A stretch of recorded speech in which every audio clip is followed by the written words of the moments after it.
పౌరసత్వానికి passport ధృవీకరణ కాదు, passport పౌరసత్వాన్ని ధృవీకరించదు అంటూ కేంద్ర విదేశాంగ శాఖ సంచలన ప్రకటన చేసింది. ప్రకటనపై చాలా సందేహాలు వస్తూ ఉన్నాయి సార్, చాలా విమర్శలు కూడా వ్యక్తమయ్యాయి. ఆధార్ కార్డు కూడా గుర్తింపు కాదు, అలాగే ఓటర్ ఐడి కూడా పౌరసత్వానికి గుర్తింపు కాదు అంటూ కూడా కేంద్ర విదేశాంగ శాఖ ప్రకటించింది. సార్, మరి పౌరసత్వానికి గుర్తింపు ఎలా? మన దేశంలో పౌరసత్వ గుర్తింపు కార్డే లేదు. ఇది అర్థం కాక, లా అర్థం కాక ఈ కన్ఫ్యూషన్. ఇది ఎక్కడ స్టార్ట్ అయిందంటే కేంద్ర విదేశాంగ శాఖ పాస్పోర్ట్ దివస్ రోజులో ఒక క్లారిఫికేషన్ ఇచ్చింది. Passport is not proof of citizenship అని, పౌరసత్వానికి ప్రూఫ్ అని చెప్పలేదు అని, ప్రూఫ్ అని కాదు అన్నారు. మరి సహజంగా ఎందుకు అంటే, ఒకటి law governing citizenship, law governing passport, ఈ రెండు వేరువేరు. భారతదేశంలో రాజ్యాంగంలోని article 5 to 11 and citizenship act of 1955 and rules thereunder, అంటే ఆ 1955 చట్టం ప్రకారం చేసిన నిబంధనల ప్రకారం పౌరసత్వం అనేది డిసైడ్ అవుతుంది. So citizenship is govern by citizenship act of 1955. Passport act ఆధారంగా ఇవ్వబడుతుంది. రెండిటికి ఉన్న చట్ట ప్రాతిపదికే వేరు. So citizenship act of 1955 different, passport act different. So అందువల్ల రెండు వేరువేరు చట్టాలు. ఇక రెండవది ఇచ్చేవారు ఎవరు? Passport is decided by ministry of external affairs, citizenship is decided by ministry of home affairs. So పౌరసత్వము ఇవ్వడము ఇవ్వకపోవడము, పౌరసత్వానికి సంబంధించిన ఏ వివాదమైనా కేంద్ర హోం మంత్రిత్వ శాఖ పరిధిలో ఉంటుంది. పాస్పోర్ట్ ఇచ్చేది కేంద్ర విదేశాంగ మంత్రిత్వ శాఖ. మరి ఎలా సేమ్ అవుతుంది? ఇది పాపులర్ ఇమాజినేషన్ లో ఉన్నది. అంటే legal precision is different from popular understanding. అంటే చట్టం చెప్తున్నది ఏమిటి, మనం జనరల్ గా అనుకునేది ఏంటి.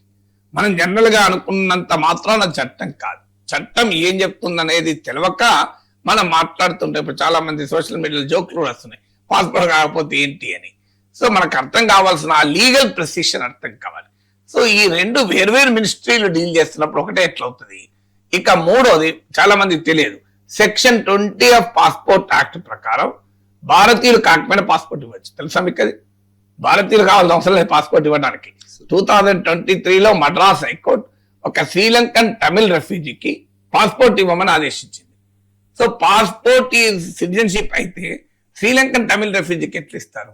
సెక్షన్ 20 ఆఫ్ పాస్పోర్ట్ యాక్ట్ ఏం చెప్తుందంటే, ఇండియన్ ఆరిజిన్ పర్సన్ ఎవరైనా ప్రపంచంలో ఎక్కడైనా స్టేట్లెస్ గా ఉండిపోతే, బయటికి వెళ్ళలేని, అతనికి ఏ రాజ్యము, అతన్ని ఏ దేశము ఓన్ చేసుకోదు, అతను ఏ దేశంలో పౌరుడు కాదంటారు, అతనికి ఇండియన్ ఆరిజిన్ పర్సన్ అయితే పాస్పోర్ట్ ఇవ్వచ్చు. మనం ఇచ్చి ఇండియన్ నేషనాలిటీగా గుర్తించి అతనికి ట్రావెల్ ఫెసిలిటేషన్ చేయొచ్చు.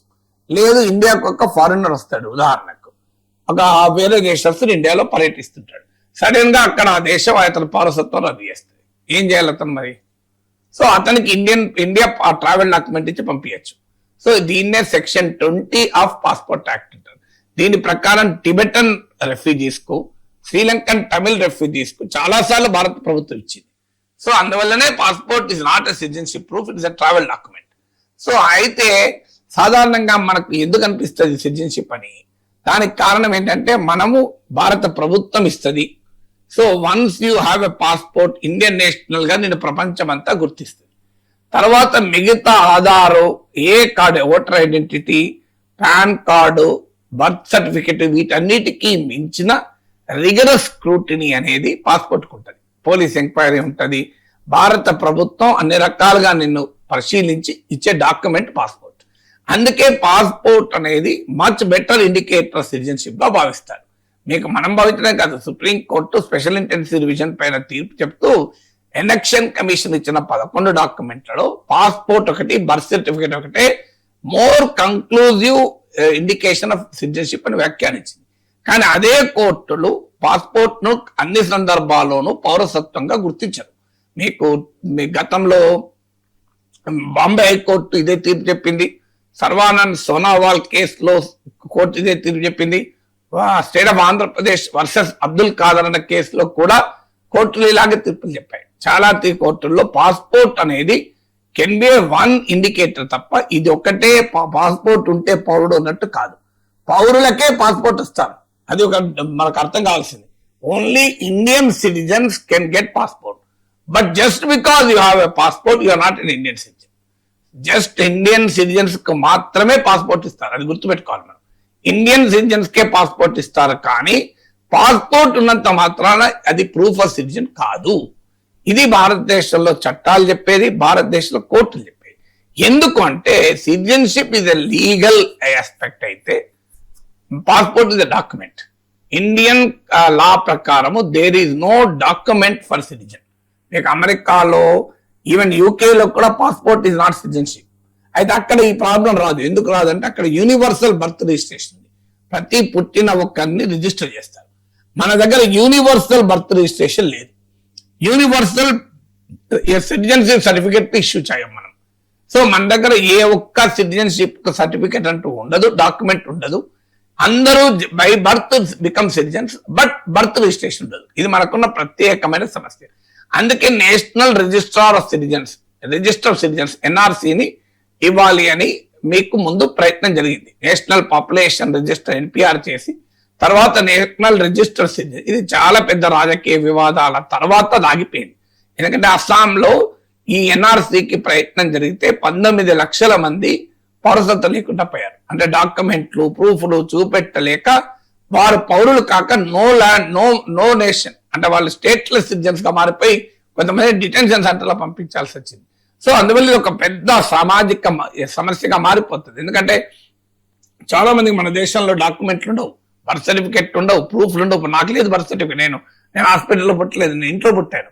సో ఆ రోజుల్లో రిజిస్ట్రేషన్ లేదు, నా బర్త్ సర్టిఫికేట్ లేదు. ఇప్పుడు నేను అంటే నేను పౌరుని కాదంటే ఎట్లా నేను మరి అప్పుడు నేను హాస్పిటల్లో పుట్టింటే ఆటోమేటిక్ గా బర్త్ సర్టిఫికేట్ ఉంటుంది. నేను హాస్పిటల్లో పుట్టలేదు, ఇంట్లో పుట్టాను, బర్త్ రిజిస్ట్రేషన్ జరగలేదు, మరి నేను పౌరుని కాదా? అందువల్ల no single document is a proof of citizenship. నీ బర్త్ ఏంటి, పేరెంటేజ్ ఏంటి, నువ్వు ఎక్కడ ఉంటున్నావు, ఎక్కడ చదువుకుంటున్నావు, ఇలాంటి అనేక అంశాలు కలిపి పౌరసత్వం అనేది నిర్ణయించబడుతుంది. సో మన దేశంలో ఏ ఒక్క డాక్యుమెంట్ కూడా పౌరసత్వానికి ఒక తెలియజేసేది కాదు. ఇది 2020 ఫిబ్రవరిలో పార్లమెంట్ లో క్వశ్చన్ అడిగితే passport, birth, Aadhaar card, voter ID, pan card, birth certificate, ఈ 5 ఏది సిటిజన్షిప్ కొలబద్ద అని అడిగితే ప్రభుత్వం క్లియర్ గా చెప్పింది. ఈ 5 కొలబద్దలు అనలే. ఏమన్నది సిటిజన్షిప్ యాక్ట్ ఆఫ్ 1955 ప్రకారము దాని ఆధారంగా చేసిన రూల్స్ ప్రకారం సిటిజన్షిప్ నిర్ణయించబడుతుందని సమాధానం చెప్పింది. ఈ డాక్యుమెంట్ సిటిజన్షిప్ అవునా కాదని జోలికి వెళ్ళలే. అందువల్ల passport is certainly one of the very important document, దాంట్లో డిస్ప్యూట్ లేదు.